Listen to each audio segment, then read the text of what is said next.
Sebelumnya, saya mau ngecek terlebih dahulu apakah suara saya terdengar. Sudah terdengar sangat. Ya, sangat jelas, Mbak. Sangat jelas. Baik, terima Ya, kasih.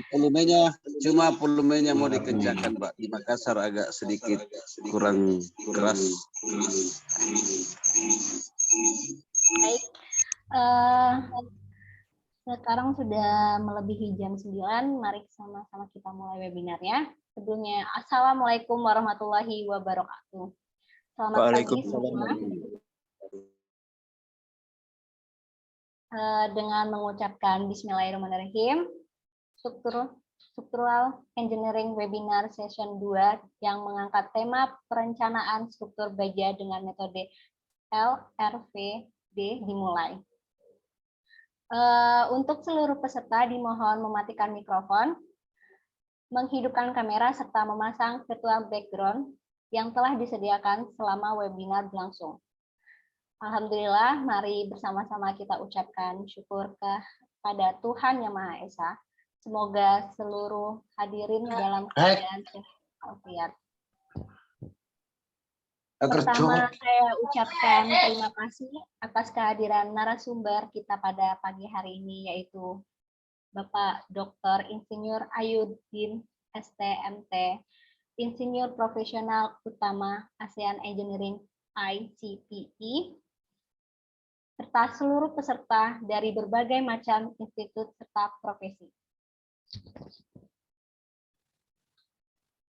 Sebelumnya, perkenalkan saya Dia Puspa Anggreni, selaku memandu jalannya webinar pagi hari ini. Saya akan membacakan susunan acara hari ini, yaitu pertama pemaparan materi, dilanjutkan dengan sesi diskusi bersama, dan diakhiri dengan sesi foto serta penutup. Tidak perlu menunggu lama, saya akan memulai webinar pada pagi hari ini. Sebelumnya, untuk Bapak Ayudin, apa kabar Pak?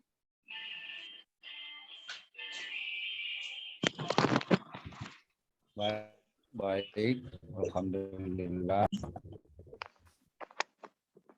Baik, kita mulai Baik, acara Ibu, pada baik.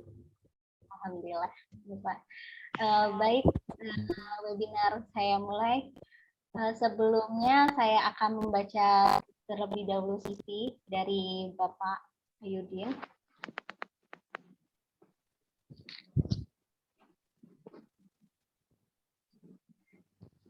Narasumber kita pada pagi hari ini, beliau bernama Dr. Insinyur Ayudin STMT, Insinyur Profesional Utama ASEAN Engineering ICPE, Associate Profesional Bidang Rekayasa Gempa, dosen teknik sipil bangunan gedung Universitas Negeri Makassar.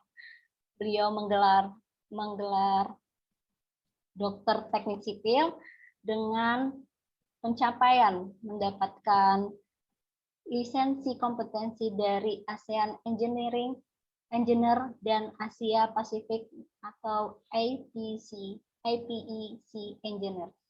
Dengan pengalamannya sebagai narasumber di Balai Jasa Konstruksi dalam beberapa kegiatan, narasumber pada pelatihan kompetensi bidang konstruksi PUPR dan Balai Jasa Konstruksi, pemakalah di konferensi internasional terkait perkembangan teknologi konstruksi, analis struktur engineer, dan pada struktur bangunan gedung tahan gempa dalam kurung gedung berlantai, jembatan, masjid, rangkai baja, dan lain-lain, dalam negeri maupun luar negeri.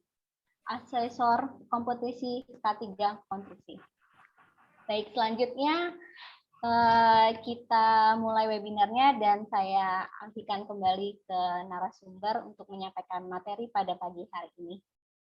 Saya persilakan untuk Bapak Ayudin.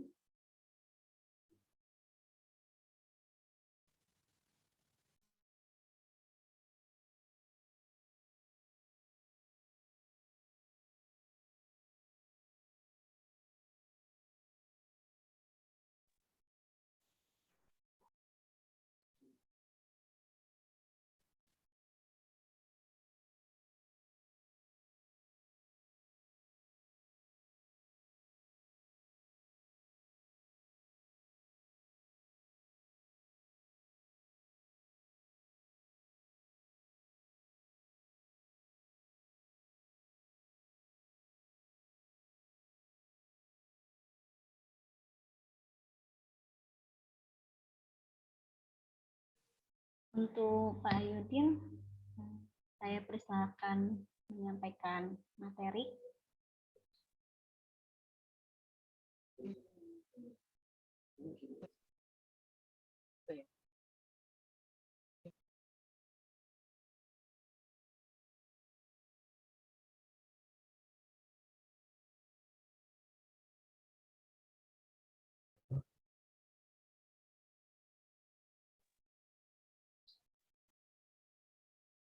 Eh, Untuk Bapak Ayudin, jika ada kendala, apakah dari kita selaku panitia bisa membantu?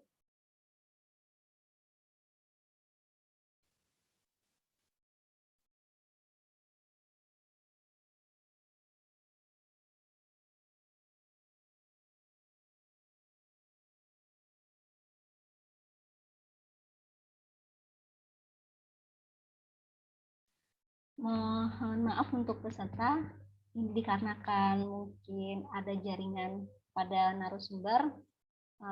Untuk peserta, mohon maaf untuk tunggu sebentar ya.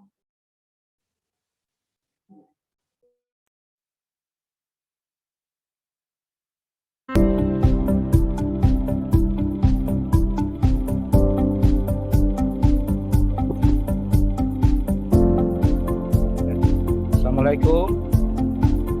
Apakah suara saya sudah terdengar, Mbak? Sudah, Pak. Ya, mohon maaf ya mungkin tadi jaringan yang tidak maksimal. Baik. Bismillahirrahmanirrahim. Assalamualaikum warahmatullahi wabarakatuh. Dan salam sejahtera untuk Assalamualaikum kita. warahmatullahi wabarakatuh. Dan salam sejahtera untuk kita semua. Sebelumnya izinkan saya menyapa panitia pelaksana Structural Engineering Webinar dan Bapak Ibu seluruh peserta webinar yang saya muliakan. Semoga di pagi hari yang cerah ini kita tetap berada dalam keadaan sehat walafiat dan tetap menanamkan kesyukuran kita kepada Tuhan Yang Maha Esa karena kesehatan diberikan kepada kita dan bisa kita bertemu di webinar Structural Engineering.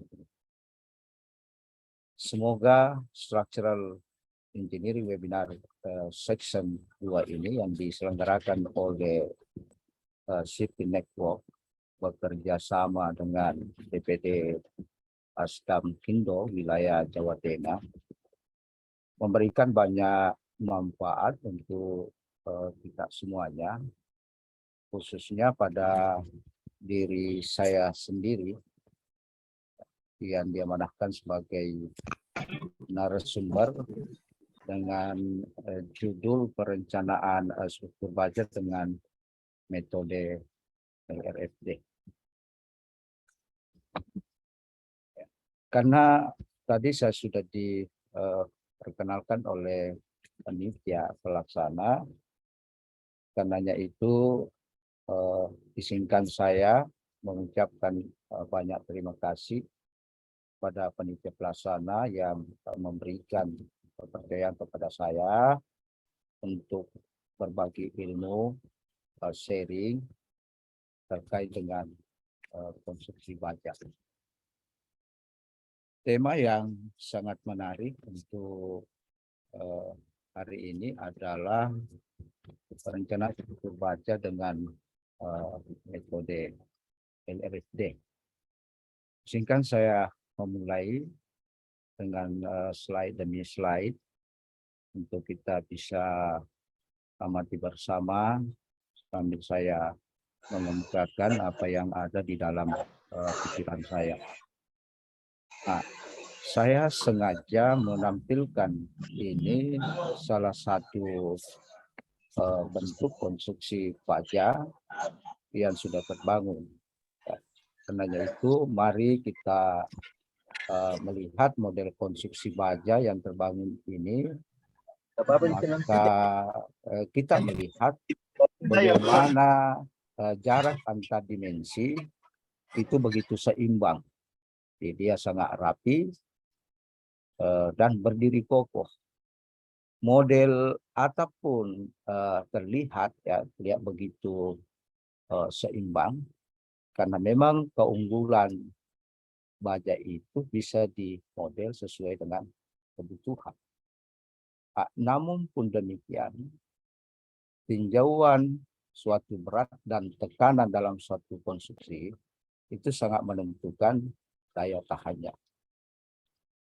Kemudian pada slide kedua ini saya menampilkan bahwa konstruksi baja ini bisa digabungkan dengan konstruksi berat, ya, dengan konstruksi baja ringan. Di baja berat digabung dengan baja ringan sebagai atapnya. Tentu kita melihat dengan kekuatan sambungan yang begitu kuat dan menghasilkan bentuk yang sangat simpel. Selain itu, dari segi fungsionalnya, ya terlihat akses ruang yang begitu besar. Jadi memang rupanya ini sangat menarik ya baja itu. Kemudian tak kalah menariknya ialah bahwa konstruksi baja itu kita meyakini baja itu bisa dimodel dalam bentuk lengkungan yang sangat menarik. Kita bisa lihat ini sesuai lokasi di mana kita membangun. Ya. Kemudian saya juga menampilkan ini karena saya melihat bahwa baja ini begitu mudah ya untuk kita model, dan ini sangat menarik ya, karena bisa dimodel sedemikian rupa dengan memperlihatkan bagaimana tiap antar lantainya itu kita bisa melihat dalam keadaan seimbang, bisa bermain dalam bentuk diagonal, tetapi kita bisa melihat kekuatannya. Jadi antar lantai itu bisa dibentuk dalam bentuk yang zigzag ya, tetapi tetap memperhitungkan aspek ya kekuatannya. Begitu juga pada konstruksi di sebelah ini, kita melihat bagaimana konstruksi ini bisa juga dibuat dalam bentuk miring, ya, tetapi ya tetap memperlihatkan kepada kita aspek kekuatannya. Dia berdiri kokoh, dan penggunaan material baja ini pun ternyata bisa dilakukan pemodelan sedemikian rupa bagaimanapun bentuk yang diinginkan. Jadi rekan-rekan kita dari arsitektur itu tentu sangat menarik untuk melakukan pemodelan dari segi artistik dan kerjasama dengan sipil untuk melihat aspek kekuatannya. Baik Bapak dan Ibu yang terhormat, mari kita mencoba melihat konstruksi baja ini di suatu negara. Waalaikumsalam.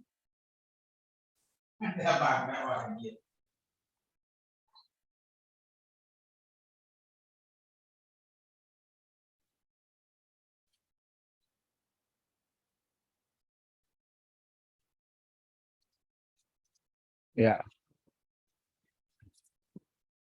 ini saya bisa memperlihatkan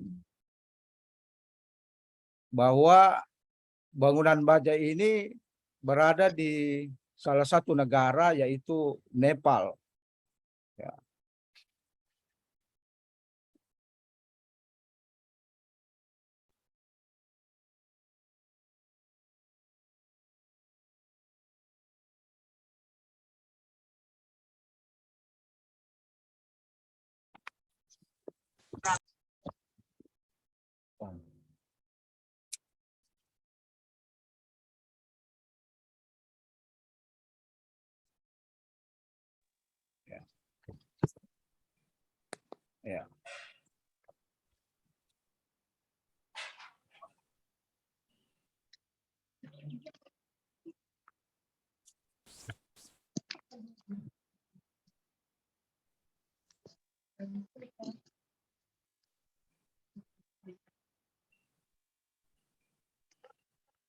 Saya ingin memperlihatkan kepada Bapak dan Ibu bahwa video ini ya memperlihatkan kepada kita bahwa baja itu sedang dibangun di negara lain ya. Dan seperlihatkan ini kita berada di Nepal ya, salah satu negara di Asia Selatan yang memanfaatkan material baja itu untuk konstruksi gedung ya. Kita bisa melihat bagaimana konstruksi baja ini bisa dibangun dalam tempat kepadatan ya, di sekitarnya gedung-gedung bertingkat. Nah, salah satu hal yang sangat menarik pada konstruksi baja ini bisa kita melihat ya dalam konstruksi yang ramping dan teratur mengiringi bangunan di sekitarnya. Kita juga bisa melihat ya tadi dari pekerja itu tidak terlalu banyak tenaga yang dibutuhkan. Namun yang perlu memang dipikirkan adalah bagaimana menghasilkan ya tenaga-tenaga yang terampil khususnya pemasangan pada sambungan baja itu. Tapi ternyata dibandingkan dengan material lain, rupanya baja ini sangat menarik untuk dipertimbangkan dalam suatu pembangunan. Karena kita melihat ya dengan ruang yang sempit kita bisa membangun dengan bangunan yang berlantai tanpa membangun konstruksi-konstruksi di sekitarnya. Saya kira ini memang sangat menarik. Lalu kemudian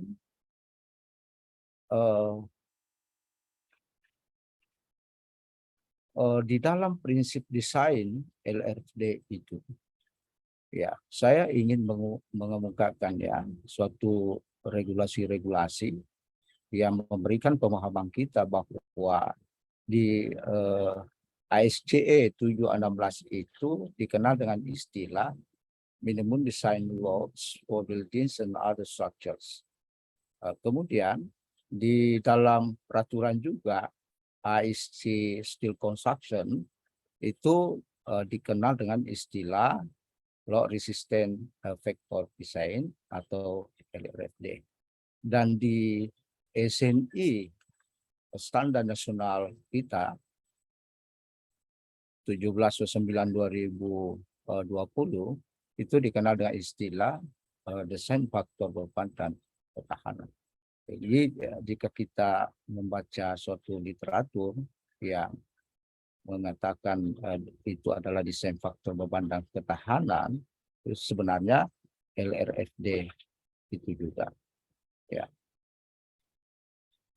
Bapak dan Ibu yang saya muliakan seluruh peserta webinar, izinkan saya mengemukakan sedikit bahwa dalam perencanaan atau membangun suatu konstruksi, misalnya konstruksi gedung maupun jembatan, apakah itu konstruksi kecil, menengah atau besar, maka kita menyaksikan ya dalam pembangunannya ada yang menggunakan material dulu ya, material kayu dan material beton bertulang. Kemudian sekarang juga sangat populer dengan material baja. Tentu pertanyaannya ialah mengapa baja? Ya, apa baja? Begitu pentingkah baja itu sehingga menarik untuk kita kembangkan untuk konstruksi-konstruksi yang sangat besar. Mari kita melihat atau mengulas sedikit minimal 5 tinjauan yang saya masukkan dalam slide ini. Nah, kita melihat pertama dari segi tinjauan efisien, maka dari segi penggunaan dan pelaksanaannya untuk pemasangan baja itu, maka baja itu adalah unggul dari segi waktu. karena proses pekerjaannya bisa dipercepat dan proses vibrasinya pun bisa disesuaikan dengan ukuran suatu bangunan sehingga tetap sasaran dalam penggunaan materialnya. Jadi dia tidak boros, sesuai dengan kebutuhan yang kita inginkan. Kemudian dari segi desain, kita dapat menyesuaikan ya sesuai dengan kebutuhan karena dapat dimodel dengan bentang yang panjang dan bentang yang terbuka lebar besar, sehingga lebih menarik untuk dilihat dan nyaman untuk digunakan. Lalu bagaimana dari segi keamanan? Mungkin ada yang bertanya, amankah baja itu? Sebenarnya jika dilihat dari hasil analisisnya ya, khususnya ketika kita sudah melakukan analisis itu dengan menggunakan suatu software yang sudah canggih, maka kita bisa menemukan bahwa ternyata baja itu memperlihatkan perilaku strukturnya itu dalam ragam ductile. Karenanya itu dari segi strukturnya dia kuat dan dari segi materialnya tahan juga terhadap api. Jadi kita tidak resah dengan kebakaran-kebakaran yang sering terjadi. Kemudian biasanya juga yang menjadi persoalan di baja itu karena sambungannya. Bagaimana sih kita melihat dari sisi koneksi atau sambungannya antar elemen struktur itu sebenarnya itu bisa lebih kuat ya, karena dapat dilakukan dengan pengelasan. Ya. Namun mungkin ini prosesnya agak berat dan membutuhkan keahlian yang mampu, tapi sebetulnya bisa dilakukan dengan suatu proses pengelasan dan umumnya digunakan adalah pemasangan baut itu yang telah dihitung dengan cermat dan itu sangat populer juga dibaca perhitungan untuk baut-baut itu. Dan dalam slide saya tampilkan itu sedikit tentang bagaimana baut itu diletakkan di salah satu plat hole dan bisa kita hitung kekuatannya. Kemudian dari segi daktilitas, ya, maka perilaku suku baja itu sebenarnya dapat berdeformasi yang besar tanpa keruntuhan terhadap beban tarik. Ya, kemudian dari segi liat atau doknisnya itu ternyata mampu menyerap energi yang begitu besar. Ya.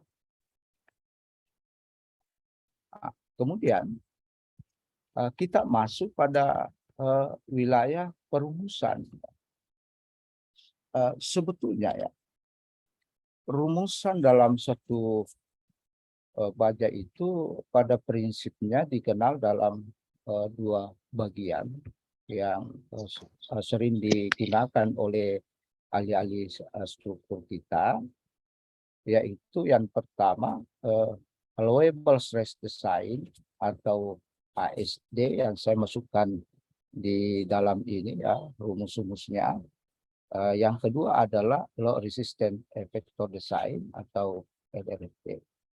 Jika LRFD ini disandingkan dengan desain Bapak dan Ibu yang saya hormati, maka kata stres sebetulnya di ASD itu diganti menjadi kata strength.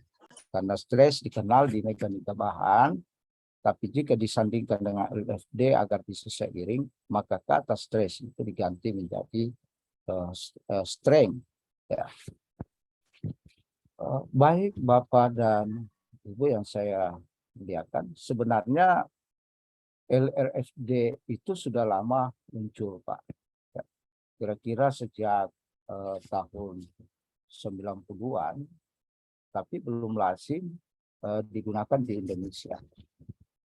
Engineer kita biasanya pakai faktor keamanan dalam analisisnya. Nah, tetapi seiring dengan berkembangnya riset material, maka engineer melihat bahwa material ini ternyata mempunyai kemampuan dari yang dibuat sekarang. Nah, Bapak Ibu yang saya muliakan, izinkan saya mengilustrasikan supaya kita betul-betul satu pemahaman tentang LRFD itu. Ya, dahulu ya, Belanda itu jika membangun besar-besar baloknya, kemudian jarak antar kolom itu pendek-pendek. Dengan seiring diketahuinya sifat material tadi itu, maka dengan beban yang sama, bentang kolom baja itu ternyata bisa diperpanjang dan bisa kita perkecil dimensinya. Mengapa demikian? Karena dulu konsepnya orang adalah angka keamanan. Biasanya disebut dengan ASD. Nah, di dalam rumus juga saya nanti akan memaparkan bagaimana meyakini bahwa rumus ASD itu dia menggunakan ya angka-angka keamanan. Jadi kita merancang kalau menggunakan ASD itu berdasarkan pada tegangan izin. Dan tegangan izin itu sendiri yang ada di dalam slide ini, bahwa dia adalah tegangan lele. Tegangan lele dibagi dengan safety factor atau faktor keamanan. Jadi rumusan ASD itu sebenarnya berdasarkan pada filosofi tegangan. Yang populer dengan rumusnya adalah tegangan max itu lebih kecil atau sama dengan tegangan yang tercipta. Jadi dia bermain pada pola formulasi ini. Jika tegangannya maksimum itu lebih besar dari tegangan izin, itu sangat berbahaya. Di kontrolnya begitu. Sehingga bisa saja memungkinkan struktur yang dia analisis itu dia akan mengalami keretakan yang begitu besar.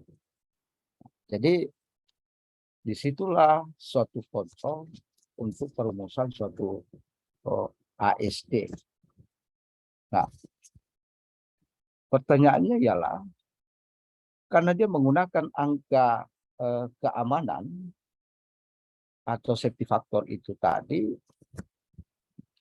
kalau kita mencoba mengkaji, ya sebenarnya safety factor itu berapa sih untuk bisa kita gunakan? Ya, sebetulnya safety factor itu bisa angka 1,5, bisa 2, ya bisa 3. Artinya ialah makin besar angka keamanan itu yang diberikan, maka tegangan isinya itu semakin kecil. Bagaimana kita bisa meyakini bahwa makin besar angka keamanan, maka tegangan isinya semakin kecil? Ini bisa kita buktikan, Bapak dan Ibu yang saya muliakan, dengan memasukkan angka-angka rumus yang saya masukkan tadi di sini, tegangan isi sama dengan FY dibagi dengan faktor keamanan. Taruhlah misalnya, ya, kita memberikan angka keamanan 1,5. Jadi tegangan lele kita berikan 400 ya, dalam kondisi yang sama tadi dengan tetapi safety factor yang berbeda. Maka 400 itu dibagi dengan 1,5 itu kan mendekati 300. Jadi mungkin tepatnya itu ya sekitar 226 begitu ya, 266, sekian ya. Lalu kemudian kita naikkan faktor keamanan itu menjadi 2. Ya, maka 400 dibagi 2 itu sudah jelas 200. Nah, kita berikan lagi angka 3 karena kita belum yakin.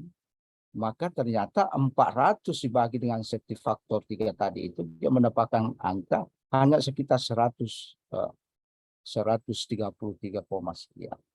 Jadi kita bisa mengatakan bahwa angka keamanan inilah yang selalu dipermainkan, ya, berada dalam konsep ini untuk rumusan ASD.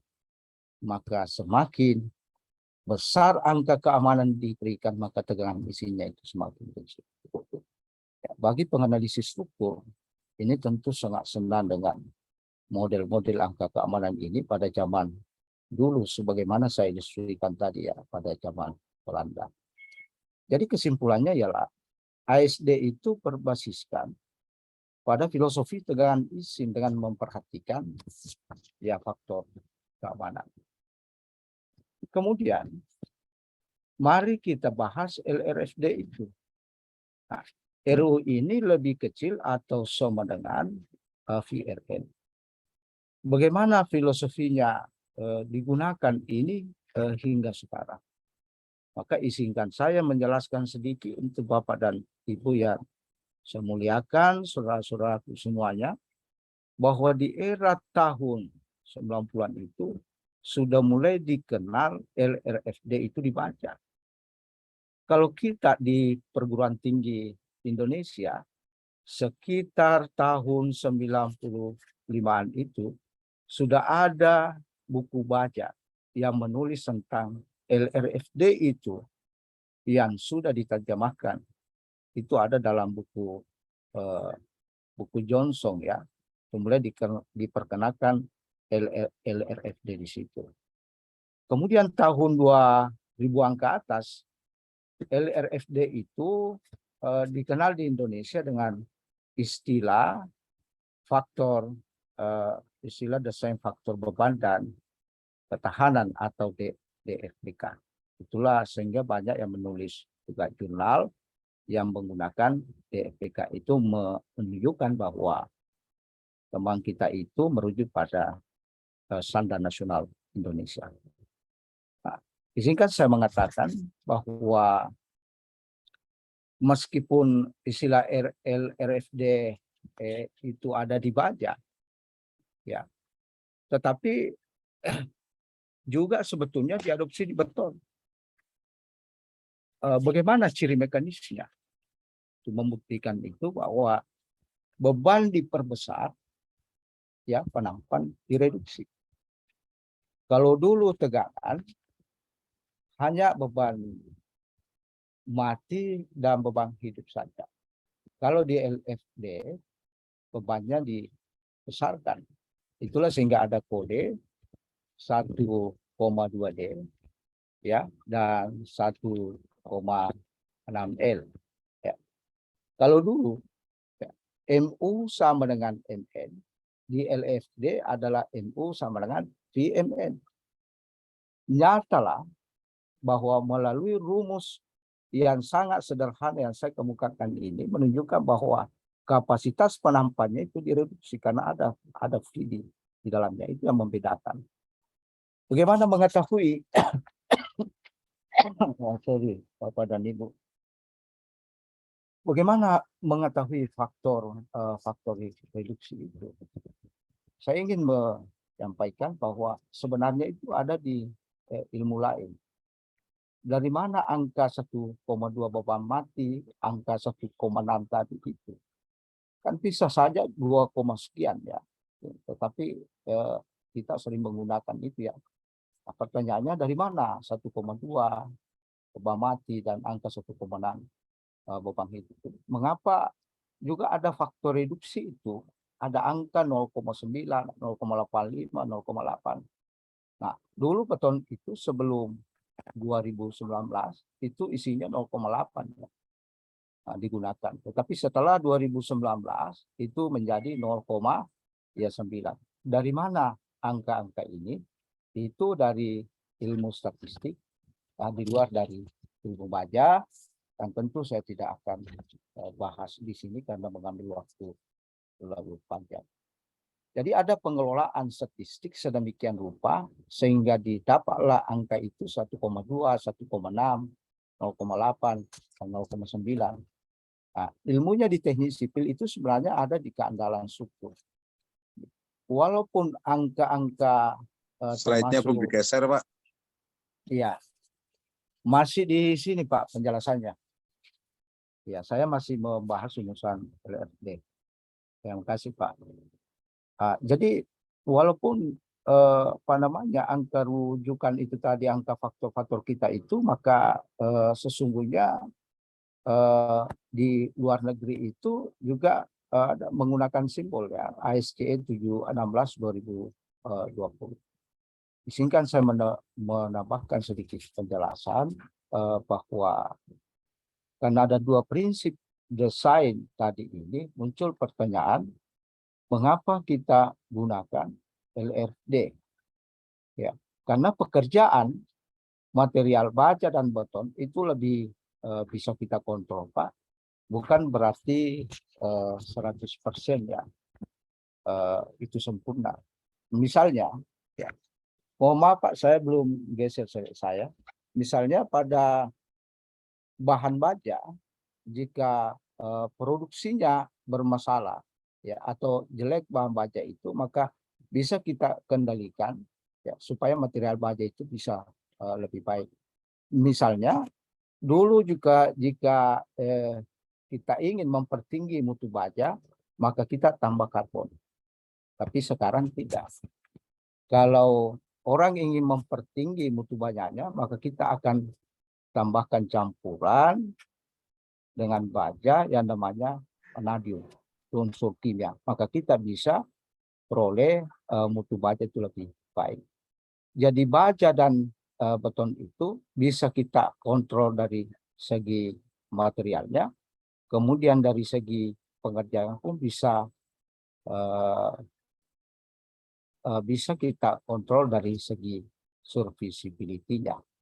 Jadi pertanyaan kemudian, mengapa di teknik sipil, Pak, ada yang pakai ASD dan ada juga yang pakai LFD. Nah, misal kalau di mekanika tanah atau geoteknik, itu orang masih pakai filosofi ASD. Tapi kalau di baja dan beton, kita pakai filosofi LFD. Kalau di geoteknik itu, beberapa pekerjaan di mana agak susah kita kontrol karena berhubungan dengan tanah. Misalnya pondasi kita masukkan dalam tanah, kan kita tidak bisa tahu ya tanah di dalamnya itu tanah lunak atau apa, gimana karakteristiknya itu karena sudah tertanam ya.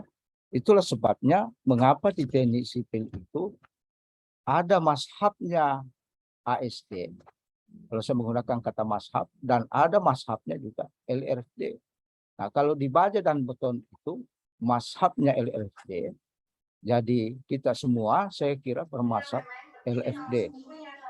Mengapa dalam menganalisis suatu struktur bangunan itu kita bermazhab LRD? Karena dengan metode ini mudah kita lakukan pengontrolan, Pak. Misalnya tukang mengerjakan bisa dikontrol, apakah tukangnya itu terampil atau tidak. Jadi dapat kita antisipasi semua kesalahan-kesalahan yang terjadi. Kemudian dari segi analisis, hampir faktor-faktor yang ada dalam analisis itu didesain dengan struktur baja LFD. Itu dari segi mekanisnya. Dari segi ekonomisnya, kalau kita pakai LFD, hampir dipastikan bahwa dimensinya bisa lebih ramping, tetapi serviceability-nya tetap diperhatikan. Mungkin ada yang mengatakan, kalau konstruksi itu jadikan ramping, misalnya kolomnya diperkecil, kemudian jarak bantangan yang begitu besar, itu berarti meragukan, berarti berbahaya. Sebenarnya ingin saya sampaikan kepada Bapak dan Ibu, sebenarnya tidak. Karena betul ramping itu, suatu struktur itu dengan menggunakan tadi konsep LFD itu, tetapi dari segi serviceability-nya atau kemampuan layarnya itu tetap diperhatikan. Misalnya defleksinya bisa kita kontrol, driftnya bisa kita kontrol, vibrasi atau getarannya juga bisa kita kontrol, bahkan durabilitasnya pun bisa kita kontrol. Inilah yang melandasi LRD itu ya kita gunakan. Sehingga saya pikir panitia pelaksana sangat tepat langsung yang merujuk ke situ dengan metode LRD. Tapi saya hanya menyampaikan beberapa filosofi-filosofi di dalamnya bahwa bagaimana LFD itu sangat pantas untuk kita gunakan untuk kondisi kekinian sekarang. Itulah sebabnya jika kita menganalisis dengan konstruksi baja yang menggunakan metode LFD itu bisa diyakini bahwa dia tidak boros. ASD lebih boros karena belum masuk ilmu-ilmu material di dalamnya, sehingga ketika dia merancang misalnya rel kereta api, taruhlah misalnya di daerah Sumatera, Belanda dulu kita melihat itu konstruksinya, kolomnya sangat besar, tetapi jarak antar kolom itu pendek-pendek. Itu diyakini bahwa itu sangatlah boros, dan sehingga kita harus beralih kepada suatu metode yang kita anggap itu adalah metode yang tepat. Baik Bapak dan Ibu, mohon maaf dalam satu slide saya tergiring ya untuk lebih banyak menyampaikan sesuatu berbagi kepada Bapak dan Ibu. Dan di dalam slide ini juga akan membandingkan LRFD itu dengan ASD dari segi pembebanan ya. Kalau di LRFD tadi ini adalah bebannya diperbesar ya, sehingga kita melihat ini WU itu sama dengan 1,2D tambah 1,6L. Nah ini bila beban hidup ini 3 kali beban mati, maka kita akan mendapatkan WU itu 6D. Sedangkan di ASD kita hanya mendapatkan AMD. Kita lihat bisa lihat dari segi perbedaan bahwa dari segi pembebanan maka LFD selalu lebih besar.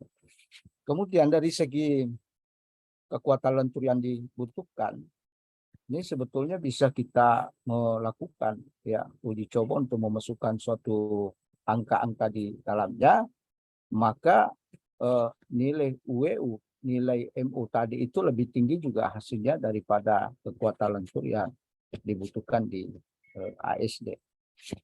Kemudian dari segi kekuatan lenturnya juga menampilkan rumus-rumus di dalamnya dengan perbedaan-perbedaan bahwa di sebelah kanan itu menggunakan faktor keamanan. Ya, kita juga bisa mengecek hubungan kekuatan dari sisi kekuatan lentur nominalnya.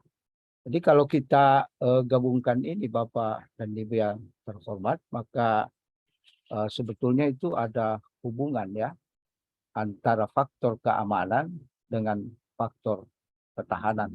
Itulah sebabnya LRFD ini sangat dekat dengan ASD. LRFD ini juga membutuhkan ASD. Itulah sebabnya saya menampilkan agar sama-sama kita memahami bahwa sesungguhnya ada perbedaan yang mendasar. Tetapi keduanya boleh kita gunakan untuk analisis suatu struktur yang sangat besar. Ya. Namun pun demikian, dari sisi kekurangan dan kelebihannya, saya kira Bapak dan Ibu sebagai analisis yang bisa membandingkannya, walaupun saya sudah mengungkapkan secara rinci. Dari sini bisa saya katakan bahwa ini agak atau tidak ada waktu ya untuk saya coba menjelaskan lebih jauh tadi bagaimana bisa menerjemahkan bahwa LRFD ini dengan ASD memiliki hubungan antara faktor keamanan dan faktor resisten. Saya kira sangat lama jika saya menjelaskan lebih lama di sini, tetapi jika nanti di akhir slide atau di akhir waktu masih ada waktu, saya bisa mengemukakan mengapa itu ada hubungan keterkaitan. Bapak dan Ibu yang saya muliakan, nah kita juga bisa melihat dari segi kombinasi pembebanan. Nah kombinasi pembebanan yang saya perlihatkan ini bahwa hitungan pembebanan dari LRD itu selalu lebih besar daripada ASD. Mengapa? Ya karena kita melihat di sini bahwa beban diperbesar dengan asumsi penampannya kita kecilkan, dengan dimensi penampannya itu lebih kecil, maka tentu menghasilkan suatu hasil yang ekonomis, tetapi pembesaran beban ada pada LRD. Jadi kombinasi pembebanan yang saya tampilkan ini sebenarnya hanyalah suatu contoh. Hanya kita bisa membandingkan bahwa di sebelah ini tidak ada 1,2, tidak ada 1,6. Karena memang konsepnya dia sudah seperti itu.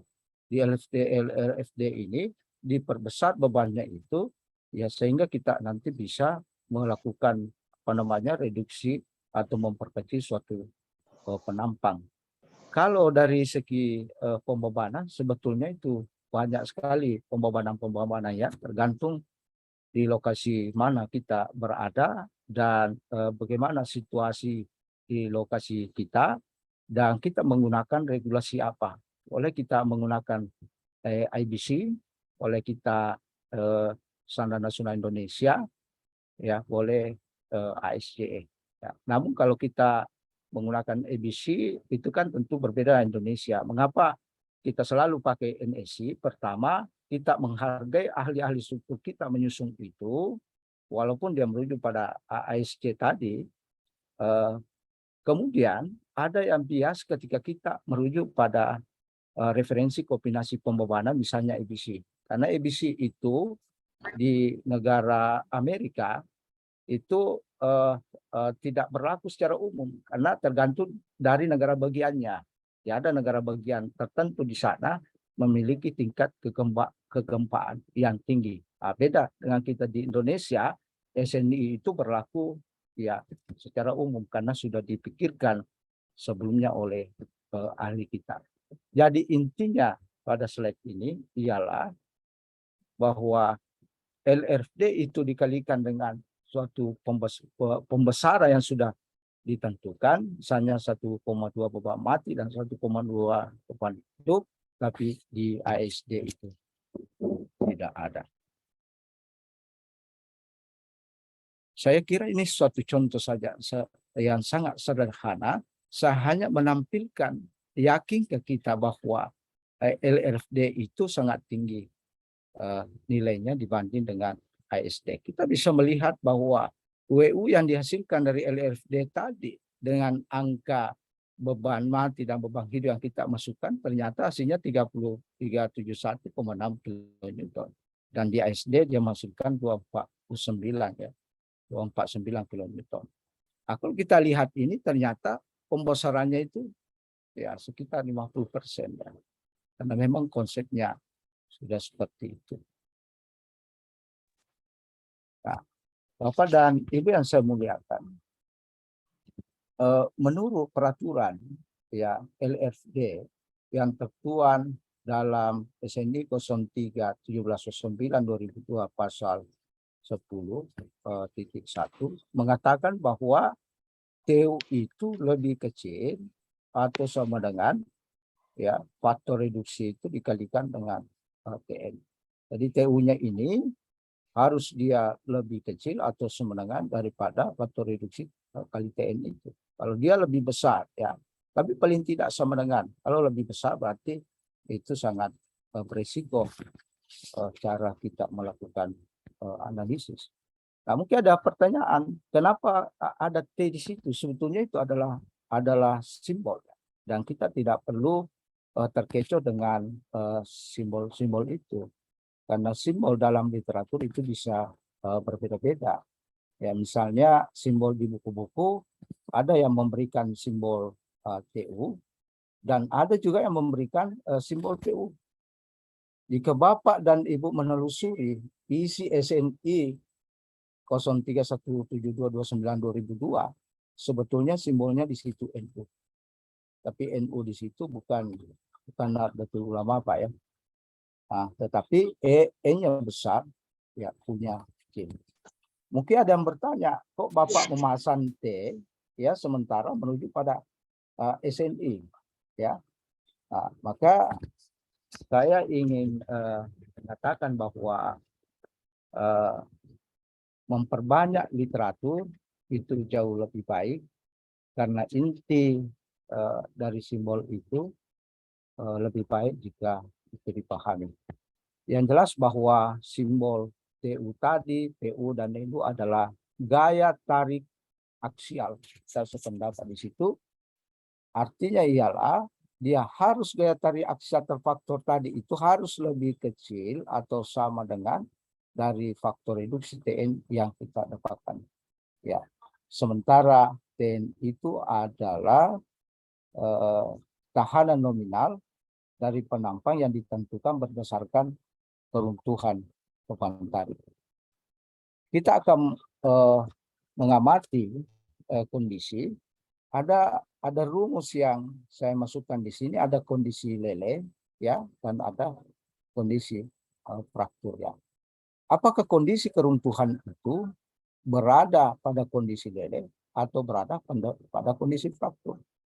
Jika kondisi lele terjadi, maka batang tarik itu ya melar batang tarik dan memanjang yang dengan cukup signifikan.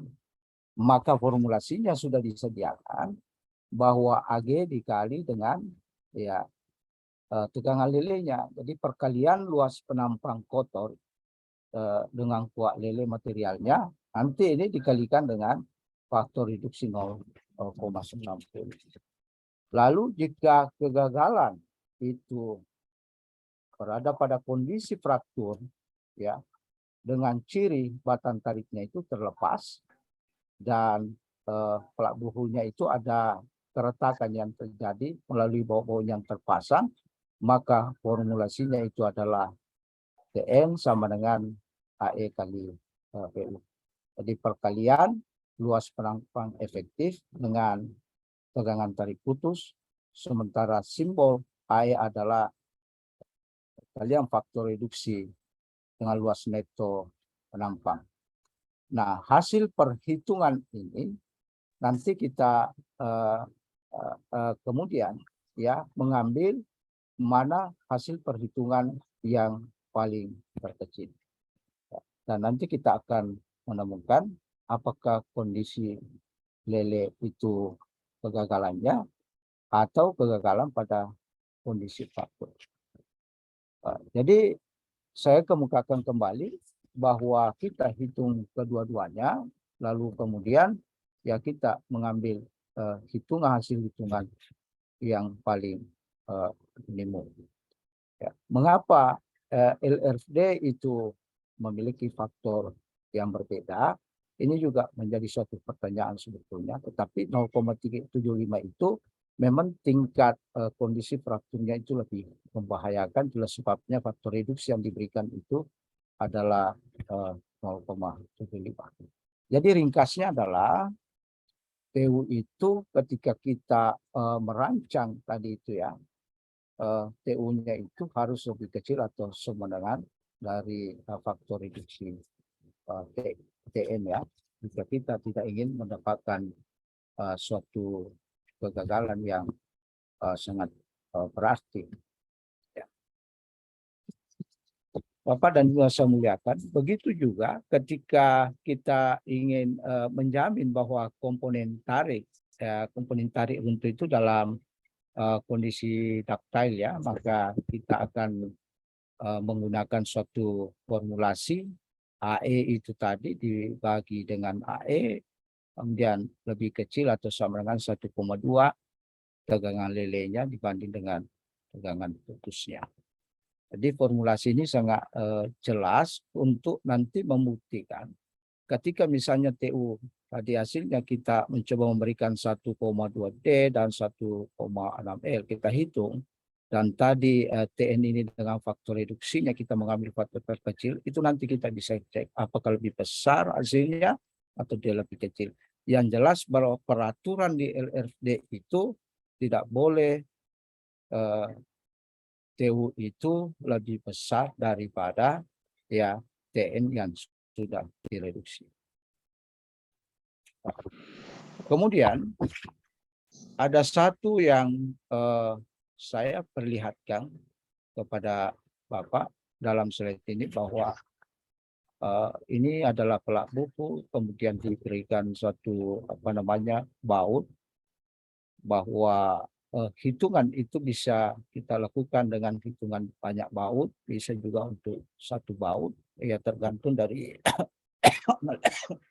analisis yang kita lakukan. Jadi kalau AIN itu telah kita pahami bersama bahwa sebenarnya AG itu, simbol AG itu adalah luas penampang kotor, Sedangkan AH itu sebetulnya disitulah kita masukkan faktor berapa jumlah baut yang kita inginkan. Kalau satu ya tentu satu. Kemudian di situ ada ketebalannya, dan di situ juga ada diameter baut yang kita gunakan. Kita akan bermain pada posisi itu tadi sehingga nanti kita akan menemukan berapa sesungguhnya dengan tarif yang kita dapatkan akibat pemasangan baut tadi atau rancangan baut yang kita pasang di platform itu.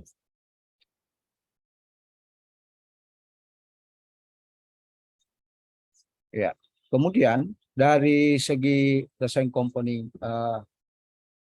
tarif baja LRD itu saya hanya memperjelas saja di sini bahwa di LFD komponen tarif itu selalu ada faktor reduksi di dalamnya, dan di sebelah kanan itu ASD tidak ada. Ya, kemudian hal-hal yang perlu diperhatikan dalam mendesain balok baja LRD itu ialah lele material baja, kemudian tekuk torsi lateralnya, kemudian tekuk lokal pada sayap, tekuk lokal pada badan, lele sayap akibat tarik, tekuk lokal pada tumit sayap, tekuk lokal dan geser ya. Ini yang biasanya ya, kita harus perhatikan ya dalam mendesain suatu balok ya. Umumnya digunakan oleh dan dipahami oleh mahasiswa kita itu ada lele material baja, tekuk lokal, ya ada geser. Tetapi tekuk torsi lateral ini dan seterusnya itu dipelajari ya pada pembelajaran berikutnya. Lalu kemudian tekuk lokal ini dapat dicegah ya dengan batas rasio pelansingan, dan itu kita kenal dengan rumus Euler, dan kita akan bermain di situ bagaimana supaya rancangan kita itu tidak terjadi suatu tekuk lokal ya atau tekuk yang sangat besar ya. Kemudian klasifikasi elemen berdasarkan rasio pelansingan itu terdiri dari perampang kompak dan non kompak ya. Kemudian pada perencanaan balok baja LRD itu ya kita melihat juga pada klasifikasi penampang kompak ya. Dia ada tipe batang dan sumbu lentur mayor atau minor. Kemudian ada rasio pelansingan sayap ya dan badan. Dan kita bisa melihat contoh pada chapter F AISC ya yang termuat di dalam peraturan itu. Kemudian dari segi kriteria kemampuan layan itu adalah serviceability ABC 2019. Di sini juga kita bisa melihat dari batas-batas refleksi yang jadi, dan roof membersnya, supporting plaster, stucco, keslin ya. Dan di sini diungkapkan semua batas-batas defleksi yang terjadi ketika kita ingin melihat pada kriteria kemampuan layannya. Kemudian syarat ketentuan lentur itu kita lihat dari kapasitas lentur balok baja itu tergantung dari tegangan lele, sumbu lentur, ya penampang kompak atau non kompak, dan jarak LT, jarak antara bracing lateral, sayap, tekan, dan balok. Nah, ini juga diperlihatkan pada zona 1 plastik, ini juga zona 2 inelastik, ini adalah zona 3. Menunjukkan bahwa kita akan merancang, kita ingin berada pada zona berapa. Jika kita berada pada zona elastis, maka kita akan masuk pada wilayah ini. Jika zona 2 dan 3 kita masuk pada wilayah ini. Lalu kemudian zona 1, 2, dan 3 tadi dari ASC ini, bahwa ketika zona 1 itu ini merupakan suatu syarat-syarat ya harus dipenuhi, maka kita harus mengambil syarat-syarat yang ada di sini, ya. Misalnya nominalnya itu dia sudah memasukkan di dalam suatu formulasi ini. Nah, kemudian begitu juga pada zona 2 dengan zona 3 itu ketika terjadi lateral torsin buckling ya. Jadi tekuk pada lateral itu sebetulnya kita berada pada zona 2 dan zona 3. Artinya ketika kita merencanakan sesuatu, kita meyakini itu bahwa di situ nanti akan terjadi torsi buckling lateral ya, apakah kita akan masuk pada zona 2 atau zona 3. Jadi kalau kita masuk pada wilayah normal saja, batas elastis, maka kita berada pada zona 1 dan ASC itu memberikan panduan-panduan yang sangat jelas untuk kita sebagai penganalisis suatu struktur khususnya baja. Kemudian pada perencanaan balok baja LRFD itu lentur sumbu lemah. Jadi jika kita menemukan itu ada lentur sumbu lemah di profil I dan C itu, maka jika balok mengalami lentur pada sumbu lemah, maka tekuk torsi lateralnya itu tidak terjadi. Kemudian balok mengalami kegagalan akibat lele atau tekuk lokal sayap, dan itu sebetulnya lentur sumbu lemah di profil I dan C ini itu ada di persamaan F61 hingga F64 pada ASC.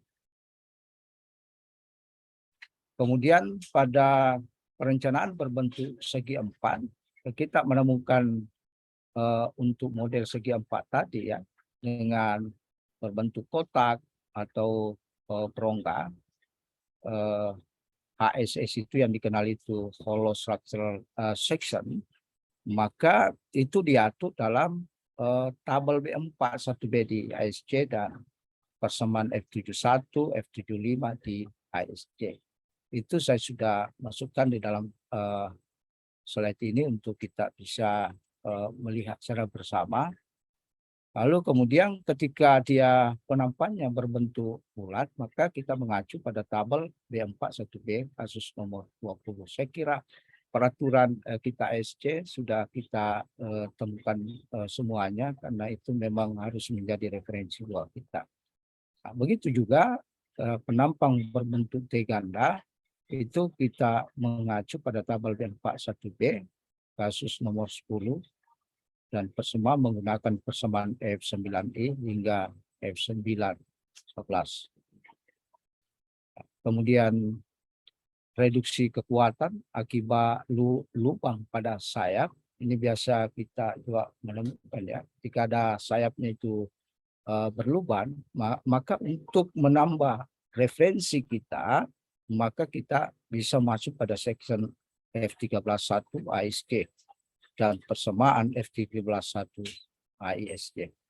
Kemudian juga batan proporsional, bentuknya iya, kita juga merujuk pada SC. Yang jelas bahwa segala bentuk yang kita temukan untuk kita melakukan analisis dengan cermat dan akurat, maka kita akan menggunakan regulasi yang tepat agar prosedur-prosedur yang kita lakukan itu benar adanya dan bisa dipertanggungjawabkan. Kemudian pada kekuatan geser balok itu lebih banyak juga dijelaskan itu pada bagian G ya.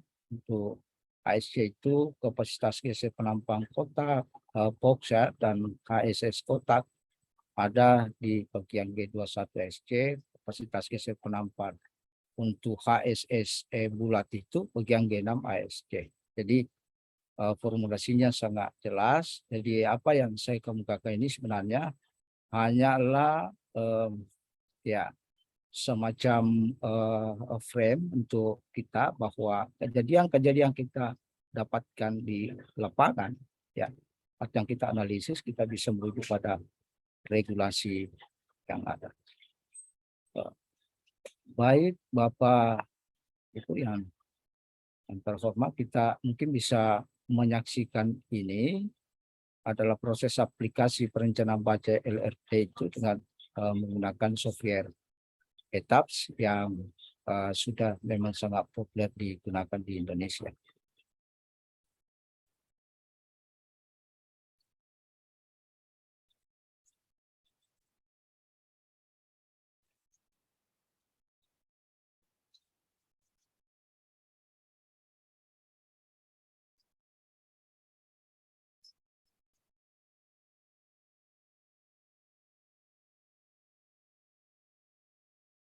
Nah, jadi ingin saya menyampaikan kepada Bapak bahwa ini adalah tampilan ETABS yang biasa kita gunakan untuk perencanaan struktur baja ya. Bahkan beton juga biasa kita gunakan dan itu sangat populer. Sehingga pantas kiranya ketika kita bisa memiliki software seperti ini ya. Lalu setelah itu saya kira sebelum kita mendesain istilah model ya, ada modeling, ada analisisnya, ada desain detailing. Jadi apa yang saya tampilkan ini hanya merupakan suatu software untuk bisa ya kita gunakan ya, karena sekarang software juga sudah mulai berkembang, jadi tergantung software mana kita gunakan untuk menganalisis suatu struktur bangunan ya. Kemudian untuk masukkan analisis struktur gedung itu tentu memang diawali dengan tahap-tahap, dan inilah menjadi penting untuk kita betul-betul mengetahui tahap demi tahap itu agar hasil analisis kita gunakan tidak ada kesalahan. Ya. Kemudian tentu kita menginginkan itu suatu model, ya. Kita membuat suatu model yang kita inginkan, apakah gedung itu modelnya simetrik atau non simetrik, apakah model itu adalah berbentuk lengkungan seperti yang saya tampilkan tadi, atau dia berbentuk antar lantai itu berbentuk zigzag. Yang jelas bahwa ETABS itu memudahkan kita untuk melakukan itu. Kemudian tentu dengan analisis ya, bahwa kita merujuk pada regulasi-regulasi yang sudah ditetapkan pada LRT itu yang termuat dalam SNI. Kemudian tentu kita juga melakukan desain dengan cermat ya, sesuai dengan ukuran-ukurannya, kemudian dilakukan suatu pendetailan yang cukup ya. Jadi saya menganggap bahwa ini adalah apa yang ditampilkan di sini, ini adalah model yang sangat sederhana. Itu salah satu model yang dibentuk oleh SAP ini. Ya. Lalu kalau kita lanjut bahwa ini tentu kita akan memulai dari apa namanya new model ya, dengan melihat suatu model. Ini salah satu model ya yang ada pada SAP ya, ada pada ETABS yang sudah digambar dengan. Mari kita akan belajar ya.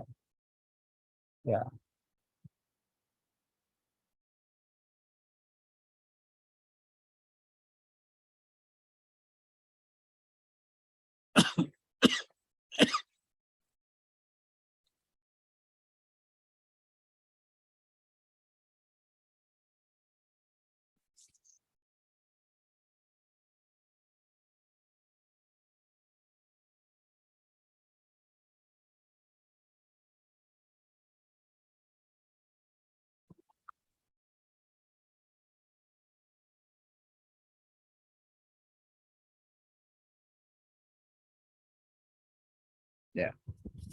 Inilah bentuk yang dihasilkan ya, frame-frame yang terbuat dari baja, kolomnya baja, baloknya juga baja ya, dan sudah didesain dengan antar kolom itu.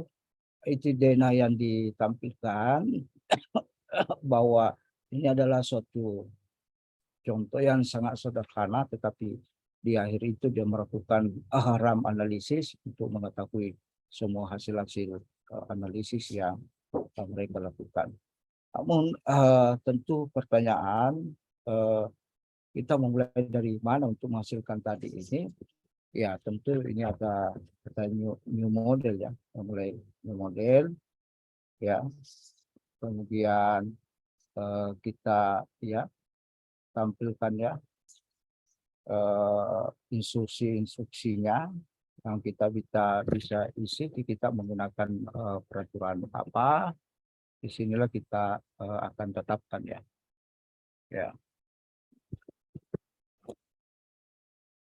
Mari kita lihat seksama ya proses ini secara singkat ya. Saya juga sambil menyampaikan beberapa hal terkait dengan ini. Lalu kemudian ini sebetulnya masuk pada penyelesaian awal ya untuk peletakan kolom demi kolom itu. Dan ini kita bisa masukkan jumlah lantainya, tipikal story height-nya, kemudian batas story height-nya. Kita tinggal masukkan. Dan ini kita bisa masuk di blend tadi ini ya, dan atau grid bounding. Nah, intinya bahwa ini kita bisa masuk lewat sini, bisa kita juga masuk pada grid bounding. Intinya bahwa di software seperti ETABS itu memberikan ruang kepada kita untuk melihat kembali jika ada kesalahan-kesalahan yang kita lakukan, sehingga kita bisa melakukan suatu edit ya. Jadi sebetulnya proses program ya yang kita akan masukkan itu dengan rancangan kita, misalnya gedung baja lantai 8, itu tidaklah sulit ya, karena panduan-panduan itu sudah ada. Nah, ini kita bisa lihat ya jumlah grid lines-nya itu di arah X berapa, di arah Y berapa, kemudian spasinya itu berapa. Ya, di sini tidak boleh ada kesalahan ya. Nah, kalau ini salah ya, maka tentu hasilnya pun setelah itu juga akan salah, karena program ini jika dasar salah, maka kemudian berikutnya pun juga salah. Nah, kita bisa melihat ini bahwa dia sudah berbentuk ya, dengan memperlihatkan ada jarak kolom dengan kolom, kemudian dalam arah S, kemudian ada dalam arah Y. Ya.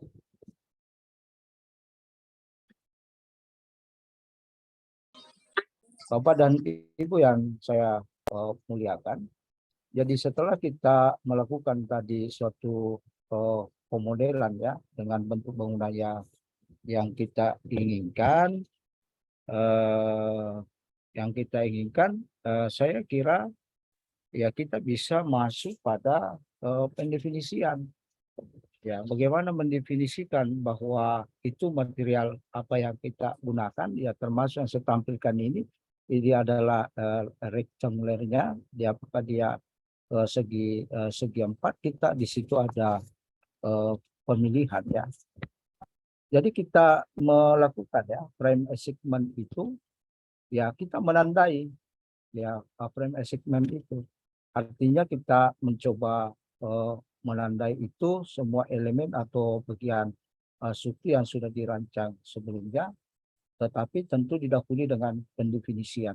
Kan di situ ada define ya, material section-nya. Nah, kita menggunakan material apa, baja dalam bentuk profil apa. Itu kita masukkan list-list semua di situ untuk nanti kita tandai bahwa ya di kolom ini lantai 1, lantai 2 menggunakan profil ini. Kalau baloknya menggunakan apa, jadi dilakukan aja sesuai dengan prosedur, maka itu kita akan mendapatkan hasil yang sangat memuaskan ya. Kemudian tentu setelah itu kita mencoba ya melakukan assign. Assign itu artinya kita menandai itu di join-nya, kita menandai di frame-nya. kita menandai di selnya itu atau areanya ya pada platnya itu. Kemudian setelah itu kan ada fasilitas pro menggambar. Menggambar tadi ini misalnya ketika kita menggambar lantai 1 tadi balok dengan jaraknya seumpama dia 4, maka disitulah yang kita definisikan tadi, kita masukkan tadi, kita mengambil dia profil berapa yang kita ingin letakkan di situ. Bisa saja ya profil baloknya lantai 1, lantai 2 bisa juga berbeda, lantai 3 bisa berbeda juga sama, tergantung dari rancangan kita. Sehingga nanti akhirnya itu menentukan apakah itu hasilnya itu memuaskan atau tidak ya. Kemudian ya setelah itu tadi saya sudah kemukakan pada Bapak dan Ibu yang terhormat bahwa unsur pembebanan yang masuk dalam kategori prosedur tadi LLD itu kita juga masukkan semua. Setelah kita merancang tadi apa yang kita butuhkan, assign tadi seluruh elemen struktur yang kita inginkan, lalu kemudian kita tempa dengan berbagai beban kombinasi. Nah, itu kita lihat ya berapa beban mati kita masukkan, beban hidup. Ada di situ ada beban gempanya jika kita berada pada jalur gempa yang sangat kuat. Ya namun mungkin salju ya kita tidak masukkan karena di Indonesia tidak ada salju.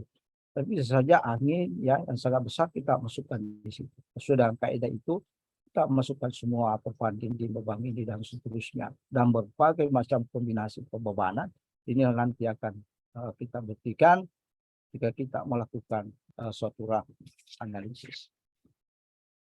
Ya.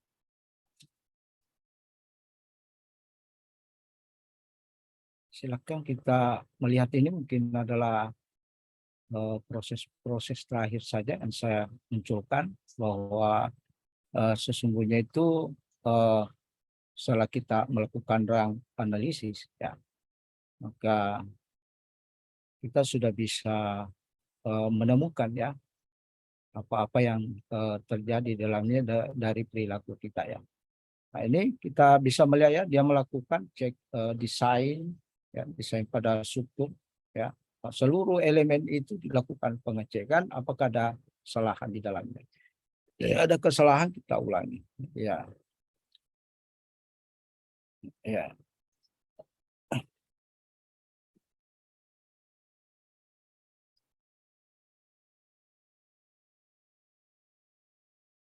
Nah, di sini Bapak dan Ibu biasanya tim penganalisis itu kurang cermat ya di dalam tadi mendesain itu profil yang digunakan ya. Ya. Jadi di sini setelah kita lakukan itu kita melakukan suatu namanya istilah pengecekan global ya pada struktur seluruh komponen itu kita lakukan pengecekan untuk mengetahui apakah analisis kita itu mempunyai atau tidak, bisa dilakukan suatu pengontrolan atau tidak. Saya kira demikian yang saya sampaikan kepada Bapak Ibu yang terhormat, yang mudah-mudahan ini bermanfaat untuk webinar kita kali ini dan bisa saling sharing, saling melengkapi. Tentu kesimpulan-kesimpulan dari apa yang saya kemukakan ini saya serahkan kepada Bapak dan Ibu yang menyimpulkan sebagai ahli-ahli struktur. Demikian dari saya, panitia pelaksana, saya serahkan ke moderator. Lebih dan kurangnya mohon dimaafkan. Assalamualaikum warahmatullahi wabarakatuh. Waalaikumsalam warahmatullahi wabarakatuh. Materi yang sangat bermanfaat bagi kita semua. Sebelumnya saya mohon untuk sedikit merangkum materi yang telah diberikan oleh Bapak Ayudin. Oh, maaf sebelumnya. Ini Pak ada sesi tanya jawab dan peserta yang ingin tanya jawab silakan untuk raise hand, hidupin mikrofon dan on cam. Yang ingin bertanya. Untuk Bapak Ibu peserta. Jika tidak ada, saya bacakan ya Pak pertanyaannya. Ini dari Bapak Alimuddin.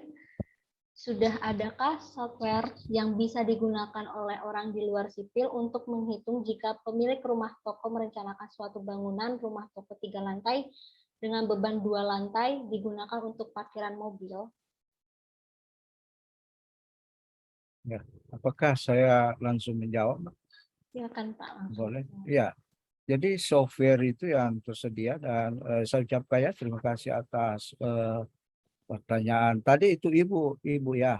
Tolong dicatat Ibu Ibu tadi atau Bapak yang bertanya Bu ya? Bapak Alimuddin. Bapak Alimuddin ya. Jadi Bapak Alimuddin, saya sangat menghargai Bapak sebagai penanya pertama. Ada buku saya konstruksi tahan gempa. Saya ingin hadiahkan ke Bapak. Jadi nanti dihubungi panitia alamat lengkap Bapak, saya akan berikan untuk kemudian dan juga memang pertanyaan Bapak juga terkait dengan konstruksi ya. Nah, software saya ingin jelaskan bahwa yang umum digunakan itu di Indonesia ya, itu sebetulnya hanya ada 2 ya. Ada software ETABS dan ada software SAPS. Namun demikian banyak sekali program-program yang bisa kita gunakan, tetapi populernya di situ. Kalau saya sih Bapak Alimuddin sudah mengikuti ya tahapan-tahapan penggunaan suatu software. Saya pernah gunakan ada software namanya ANSYS ya. Ada juga SANS ya, ada SANS Pro dan ETABS, ada SAP. Tapi kalau kita ingin melakukan analisis yang begitu sederhana, ya saya menyarankan Bapak menggunakan ETABS saja atau SAP ya. Mudah-mudahan saya bisa menuntun Bapak lewat itu. Dan apa yang saya kemukakan tadi di akhir video itu menunjukkan bahwa bentuk bagaimanapun bangunan itu kita bisa analisis Pak. Apakah itu bentuknya melengkung, apakah bentuknya miring, dan ketinggian berapapun itu bisa kita hitung karena fasilitasnya sudah ada. Jadi kalau Bapak ingin menghitung tadi 1 lantai, menghitung 2 lantai, ya tentu itu bisa ya kita lakukan. Hanya ada kelebihan Pak kalau kita hitung. Ingin memberikan informasi kepada Bapak, kalau kita hitung, kita hanya berdasarkan ilmunya tukang. Ilmunya tukang itu Pak adalah ilmu prediksi tetapi tidak terukur. Ilmunya teknik sipil khusus analisis struktur itu ketika dia memprediksi sesuatu, dia terukur. Karenanya tadi itu kalau metode LFD kita gunakan, maka kita bisa mereduksi anggaran sebetulnya Pak. Kolomnya itu tidak perlu besar ya.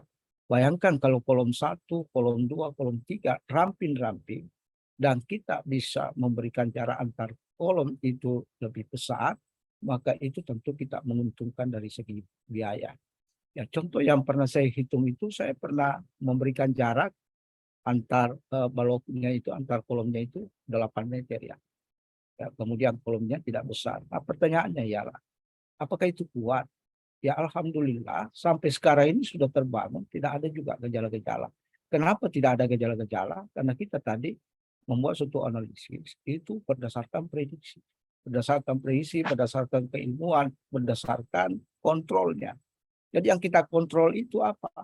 Adalah survivability-nya, kemampuan lawannya kita. Layarnya itu kita bisa melihat sejauh mana drift yang terjadi, kita akan melihat vibrasi yang terjadi, mungkin akibat beban gempa ya. Kita bisa melihat dari segi defleksinya. Ya kita bisa melihat dari segi durabilitasnya. Sehingga meyakinkan kepada kita bahwa hasil struktur yang kita gunakan itu tidak akan sia-sia dan memberikan manfaat yang sangat besar. Tadinya kita ingin membangun menyerahkan tukang dengan biaya 300 juta tadi untuk lantai 2. Ternyata setelah kita hitung dengan analisis struktur yang begitu matang, bisa saja anggaran kita 200 juta. Saya pernah lakukan ini Pak. Kenapa saya bisa bercerita?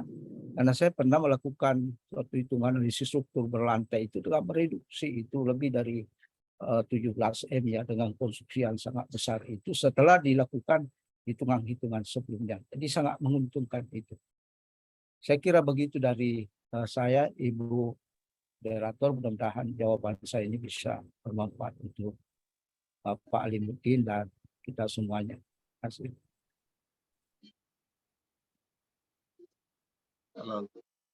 Nah, begini Pak Yudin, saya Alimuddin Sabamiru, saya mau meneruskan terkait dengan jawaban yang sangat luar biasa tadi.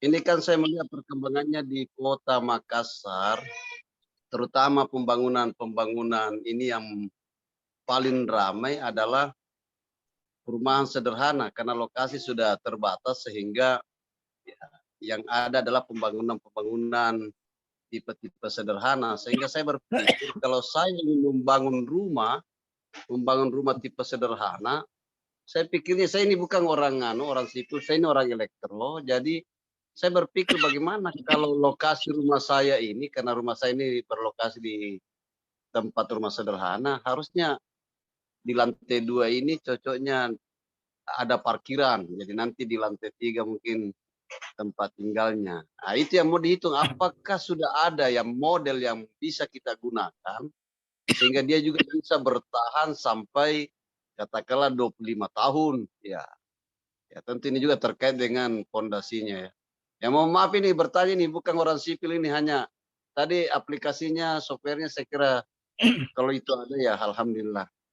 Itu yang saya mau apakah ada contoh misalnya kalau untuk rumah-rumah sederhana mau dikembangkan dengan menggunakan ini, dengan itu tadi pertanyaan saya dibebani dengan parkiran di lantai 2 misalnya ya. Karena mungkin di lantai 1 mau digunakan untuk kewirausahaan ya. Begitu Pak Dr. Ayudin. Terima kasih. Saya jawab langsung saja, Ibu ya, boleh? Ya. Begini Bapak Alimuddin, saya kira Bapak memang bersemangat sekali ya dan kreatif juga untuk selalu membangun ya, apalagi mau berwirausaha ya. Jadi begini Pak, kita tidak boleh bermain-main ya dalam suatu struktur itu karena kita memperhatikan dari segi life safety-nya ya. Bangunan itu sebenarnya Pak dirancang itu dalam rangka ductile, jadi bangunan itu tidak runtuh seketika itu. Jadi ada semacam aba-aba yang diperlihatkan kepada kita untuk bisa menyelamatkan diri. Itulah suatu analisis yang paling bagus sebenarnya. Jadi dia berkinerja memancarkan energi-energi. Nah, ingin saya sampaikan bahwa ketika kita sudah membangun lantai 1 yang sudah terbangun, diyakini bahwa sesungguhnya pondasi itu hanya untuk lantai 1. Jadi jika kemudian di belakang hari setelah terbangun, kemudian kita membangun lantai 2, lantai 3, itu sangat berisiko. Bukan berarti tidak boleh.